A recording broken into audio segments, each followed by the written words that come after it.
Please take your seats quickly, ladies and gentlemen. Thank you. Hi guys, and welcome to oneminutetennis.com.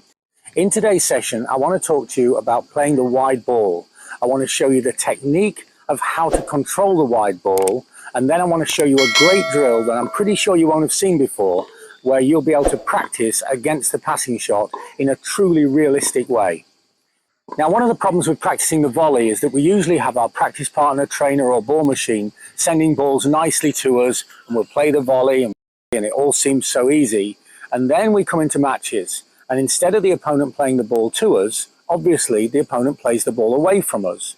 So we need to have the correct technique for playing the ball away from us to keep some control, and we need to be able to practice in that way. For the control of the wide volley, there's one principle that I think you must stick to more than anything else, and that is keeping the space between your racket head and your head as small as possible. So as I step out wide for the ball, and I play the ball, and my head stays as close as possible to the racket head. If I keep the space between the racket head and my head as tight and close as possible, then I have a strong and controlled feeling for the racket face and the racket head. The problem when going wide is the wider this space here, then the more likely the racket head is to go out of control.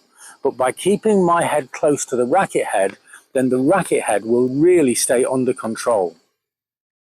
This is a simple piece of advice, but it needs practice to actually apply it. But how to practice it? Because as we said earlier, when you're practicing with a trainer, they send the ball back to you and you practice the volley in a totally unreal and false situation. So what we have here is one of our subscribers, Rudy, and Rudy's working on the wide volley. We've put a chair on the court, and what he has to do is pick up a ball from the chair. And then the moment he picks the ball up from the chair, we're going to fire the ball down the line. He then has to move over, reach the ball, play it with control into the open court, and then go back and put the ball down. We use a ball instead of marking the court, because if he just had to touch a point on the court, then his eyes would stay forwards and he'd be able to see where the ball is coming and the timing. But because he's actually reaching down to collect a ball, he actually loses sight of the other player, and so the time is much more difficult for him to manage because he looks up and the ball's on its way. He only has a fraction of a second to recover and move and play the stroke.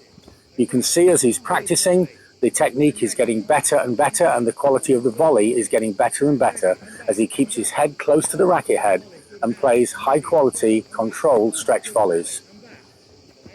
This is a great drill, and it really recreates the actual chaos of playing at the net instead of the calm sort of control that we normally have when practicing the volley. I hope this makes sense. I'd love to know how it works if you practice the volley this way and keep your head close to the racket head and control the volley with this technique. If you want to practice this or any other of our ideas, have a look at our partners playyourcourt.com. They either send professional tennis coaches to your area and your local courts, or they find other players of your level in your area to practice with. It's a great service, it's inexpensive, and if you look in the comments section now, then there's a link with 50% discount off their membership. And maybe I can help you more with your game. Maybe you're at a roadblock and can't get to the next level. Have a look at what online coaching can do for you. We're helping players of all ages, all levels, and all over the world. The information on what we provide is in the website below. So remember, to keep control of your volley, make sure that your head follows the racket head, that you have a relationship, and keep the space close between your racket head and your head. And you'll keep control of the racket head, and you'll find that stretch volleys are easy, and you can make the net your friend and finish more and more points from the net. Thanks for watching, and see you next time for more unique tennis lessons that really work.